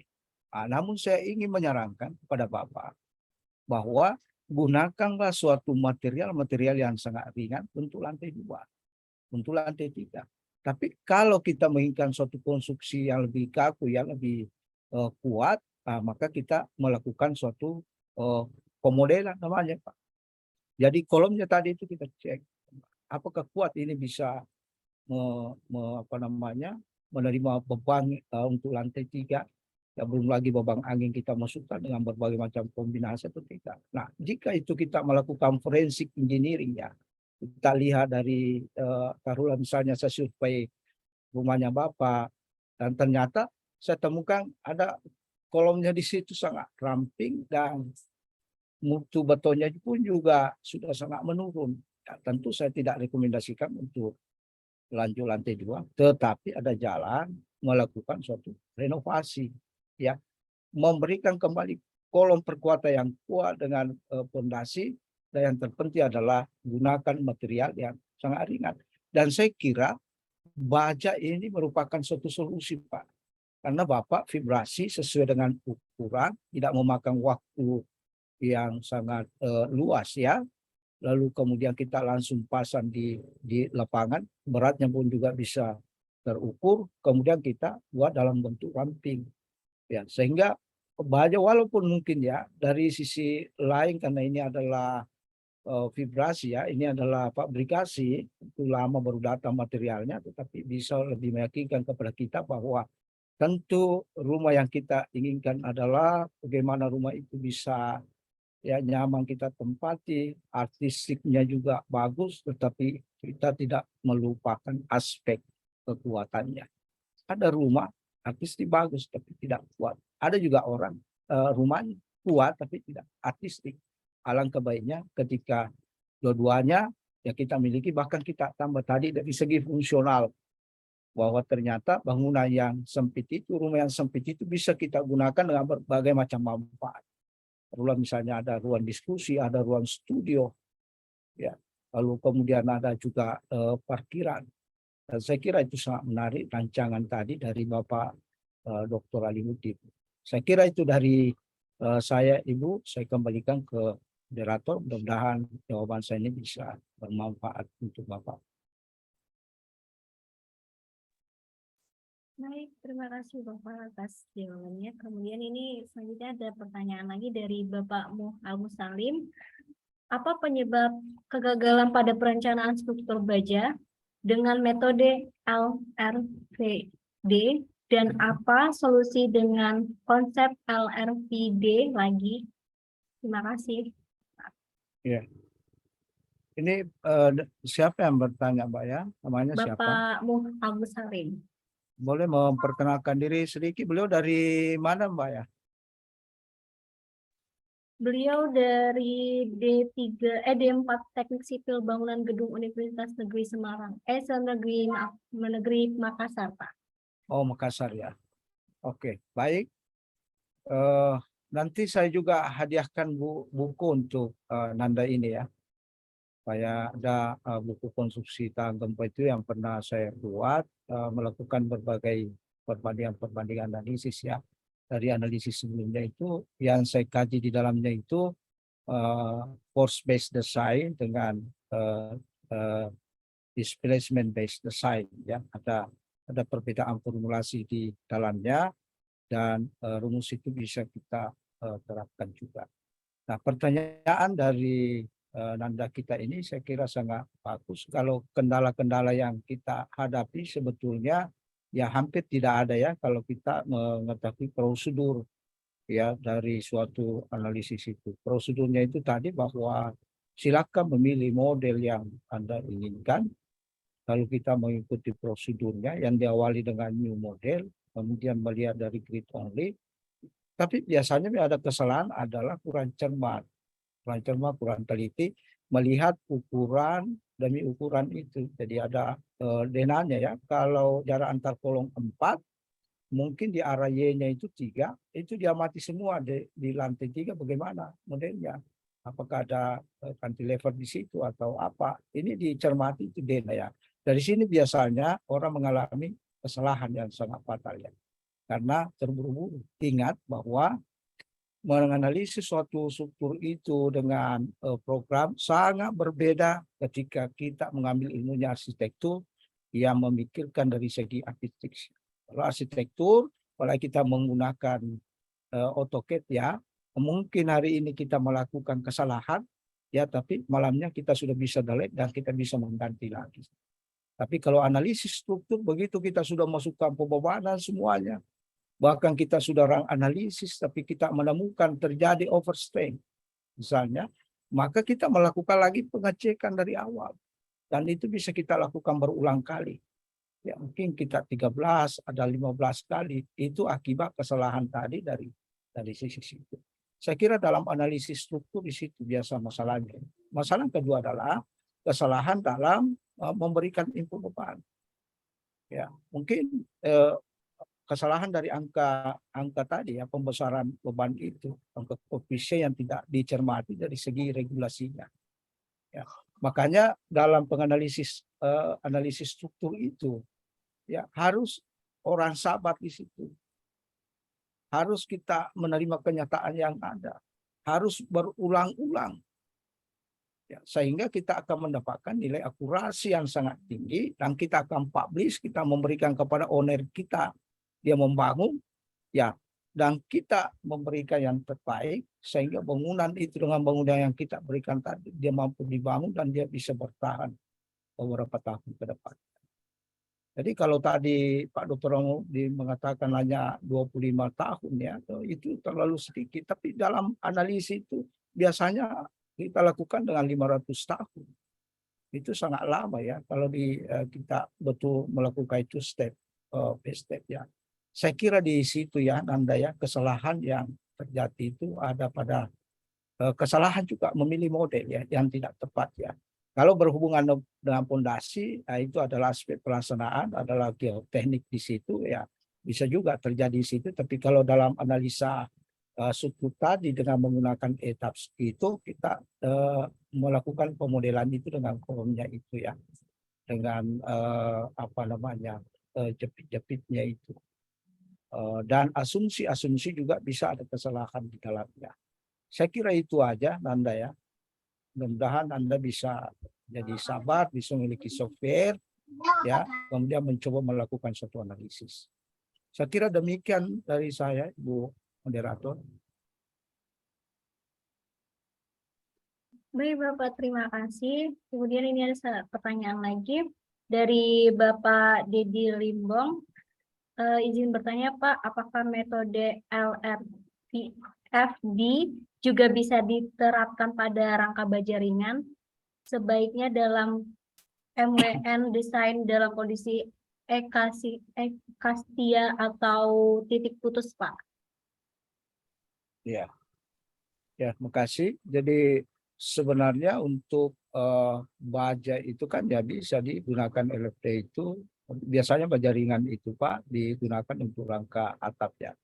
Jadi kalau untuk rangka penyangga ya seperti kolom ya balok itu kita menggunakan rangka baja berat ya. Kalau ringan itu bisa terjadi terjadi buckling ya. Jadi yang biasa kita hitung itu kalau untuk suatu jembatan ya, untuk suatu konstruksi gedung ya, itu kita menggunakan material baja berat ya. Kalau baja ringan itu khusus rangka atap, tetapi metode juga yang kita gunakan itu sebenarnya berfilosofi LRFD tadi. Ya, bagaimana kita merancang tadi itu jaraknya bisa panjang-panjang ya. Kemudian dimensinya juga tidak terlalu besar ya. Jadi itu adalah prinsip filosofi desain LRFD tadi ya. Kemudian untuk untuk daerah-daerah yang putus itu kan ilmunya memang bagaimana memahami tadi ilmu pemasangan baut itu ya. Jika kita menginginkan satu baut, formulasinya ada, kita memberikan baut yang banyak, formulasinya apa? Tinggal kita akan bermain pada formulasi itu Pak. Jadi, kalau jumlah baut itu adalah simbolnya N ya. Kalau D itu berapa ketebalannya ya. Kemudian berapa panjang yang kita butuhkan di situ. Jadi AG tadi itu dikurang dari AH, kita akan bermain pada posisi-posisi itu supaya kita tidak menemukan terjadi nanti suatu retak-retak di bautnya, tidak terjadi blok geser ya, tidak melar itu ya akibat lele tadi. Maka disitulah pentingnya untuk menguasai juga ilmu baut itu. Dan ternyata di ilmu baja itu itulah yang membedakan dengan ilmu beton. Ilmu baja jumlah baut itu sangat menentukan dalam suatu kekuatan. Sehingga nanti dalam rumusannya setelah dihitung kita akan menemukan N ini sama dengan sekian jumlah bautnya yang mampu menahan dari gaya tarik. Kira begitu dari saya, Ibu Moderator. Mudah-mudahan ini bisa bermanfaat jawaban saya untuk kita bersama khususnya pada penanya. Dan jangan lupa saya juga akan berikan buku kepada Bapak penanya ketiga tadi. Mohon dihubungi panitia Pak ya. Sebagai referensi. Ya. Baik Pak, ini kita ada satu pertanyaan lagi sebelum menutup acara dari Bapak Hendrawan. Secara hitungan biaya, manakah yang lebih murah antara konstruksi baja dengan beton dan kemampuannya dalam menerima gempa dengan asumsi dimensi yang sama, manakah yang lebih baik? Ya, terima kasih. Saya kira pertanyaan sangat bagus ya. Kalau sebetulnya baja tadi ya, baja. Kalau kita merancang ya dengan bangunan yang sama ya. Nah, kalau membandingkan sesuatu itu sebenarnya referensinya harus in the same level ya, harus sama itu, sama kedudukannya baru bisa kita banding kayak begitu pemahaman saya Pak. Jadi kalau kita membandingkan petinju itu kan tidak boleh dibandingkan petinju kelas berat dengan kelas ringan ya, masih kalah kelas ringan. Tapi dari segi metodenya bisa kita bandingkan. Nah, material yang berbeda.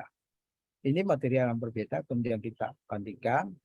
Tapi sesungguhnya itu bisa kita melakukan suatu pendekatan. Taruhlah misalnya kita membangun ya gedung lantai 5, kita menggunakan beton bertulang, lalu kita menggunakan baja berat. Nah, saya membandingkan salah satu faktor misalnya dari segi pekerja Pak, dari segi pekerja karena hitungan upah kerja ini juga dihitung Pak ya.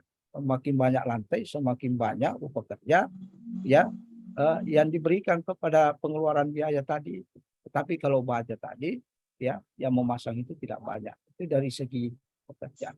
Kemudian dari segi kemudahan dan kecepatan untuk mengetahui biayanya tadi lebih cepat untuk diketahui baja ini dibandingkan dengan betonnya. Karena baja ini kita mengukur di mana lokasi kita, bentuk bangunan kita.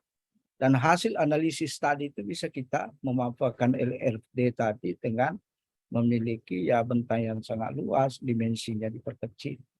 Ya. Kalau beton juga ya kita tentu berbagai macam lagi informasi persoalan beton. Jadi ada pracetak, ada kita cor in situ atau di tempat. Nah, itu juga berbeda. Ya, dari segi tergantung ya lokasinya. Kalau lokasinya ya dekat mungkin menguntungkan kalau pracetak, tapi kalau jauh ya tentu mobilisasinya juga menjadi persoalan ya. Yang jelas bahwa pertanyaan Bapak itu sangat menginspirasi ya pada kita bahwa memang sebelum membangun ya, apalagi kalau pribadi, kita harus kuat di RAP. Ya Pak ya, apakah baja yang kita menggunakan atau beton yang kita menggunakan. Kalau tenaga kerja kita siap semuanya ya, bahan-bahan ada di tempat, bisa saja beton itu lebih murah dibandingkan dengan baja.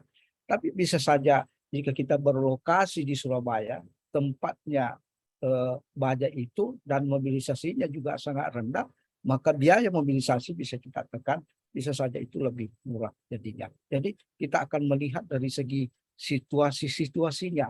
Tapi yang jelas bahwa dari segi metodenya, kedua-duanya kita akan memanfaatkan metode LRD tadi. Karena metode LRD ini konsepnya adalah dimensinya bebannya dibesarkan, tetapi ya penampannya itu akan dipersempit atau dikurangi. Jadi kita bermain pada pola itu. Beda tadi dengan ASD itu kita menghasilkan tadi kolom yang lebar. Makanya sering saya heran Pak ya, ketika pergi ke suatu lokasi ada mesin yang terbangun pada dia lantai 2, tetapi kolomnya kok menjadi pertanyaan ya kenapa bisa 1,2 meter. Sementara kita merancang dengan analisa yang tepat, bisa kita memberikan 40-40, 60-60 lebar, kan sangat jauh ya. Jadi 60 cm ini belum lebar sisinya segi 4 ini, dan isinya beton di dalamnya. Belum lagi kita kali dengan lantai 2, belum lagi kita lantai 3, itu bisa miliaran Pak, hanya persoalan dimensi kolom tadi. Belum kita masuk pada baloknya.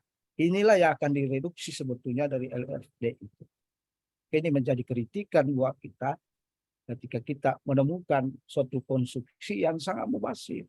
Kolomnya besar, baloknya besar. Kita meyakini bahwa mungkin ini belum menerapkan metode LRD. Karena itu, mudah-mudahan webinar ini sangat bermanfaat, bisa merangsang untuk kita semuanya lebih memperdalam lagi LRD itu. Kita akan mencoba melalui suatu software, dan saya bersedia untuk saling berkomunikasi dengan Bapak demi pengembangan ilmu pengetahuan. Saya kira itu dari saya. Lebih dan kurangnya mohon dimaafkan. Mudah-mudahan ini bermanfaat dan kita akan bertemu pada webinar-webinar yang akan datang jika tidak ada lagi pertanyaan sebenarnya yang dimasukkan tadi bahwa itu adalah akhir pertanyaan, maka saya akan menutup dengan mengucapkan Alhamdulillahirrahmanirrahim. Mudah-mudahan Bapak dan Ibu sehat walafiat. Kita akan bertemu dengan ilmu yang berbeda atau ilmu yang sama. Kita akan mengembangkan ini dan kita berterima kasih kepada panitia pelaksana, CV Network, kemudian kerjasama dengan rekan kita dari konstruksi baja Jawa Tengah tadi.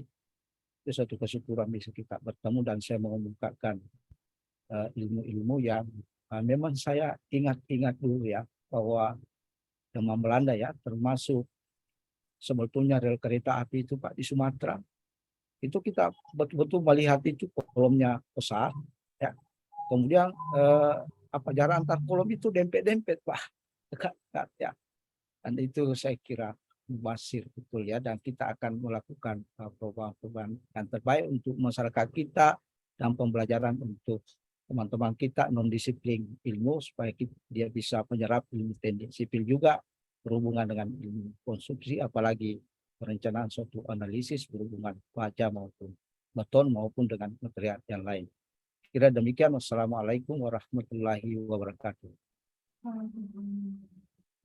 Baik Pak Yudin, terima kasih atas sesi tanya jawabnya. Sebelumnya saya akan merangkum materi dari Bapak. Baja mudah untuk dimodelkan, dapat dibuat dalam bentuk seimbang maupun diagonal, namun tetap memperhitungkan aspek kekuatannya. Proses perencanaan tidak membutuhkan banyak sumber daya manusia, tetapi membutuhkan tenaga ahli di bidangnya. Baja unggul terhadap waktu pemasangannya, tidak boros dari segi desain, dapat menyesuaikan kebutuhan bentang, panjang, dan lebar, kemudian dari segi keamanan struktur sangat kuat. Sekian sedikit rangkuman dari saya. Sesi selanjutnya saya akan foto bersama terlebih dahulu ya Bapak, dan peserta mohon untuk on cam. Mohon maaf Pak, sebelumnya minta tolong buat stop screen-nya dulu.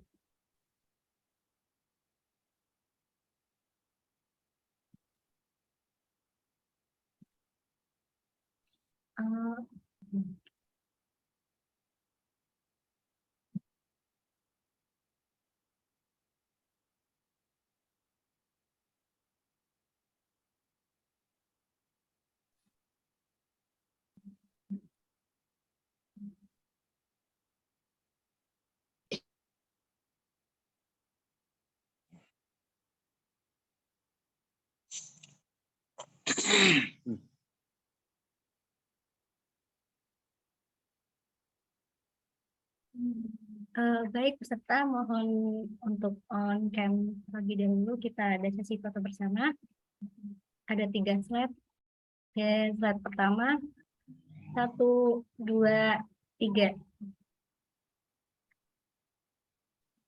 Baik, slide berikutnya, 1, 2, 3. Baik, slide terakhir, 1, 2, 3.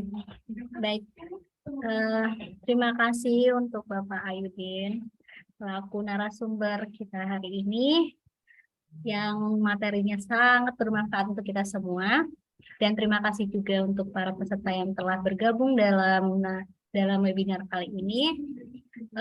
Saya selaku moderator, maaf jika ada salah kata yang kurang berkenan. Saya undur diri. Wassalamualaikum warahmatullahi wabarakatuh. Terima kasih. Waalaikumsalam warahmatullahi wabarakatuh. Waalaikumsalam warahmatullahi wabarakatuh. Salam sejahtera bahwa kita salam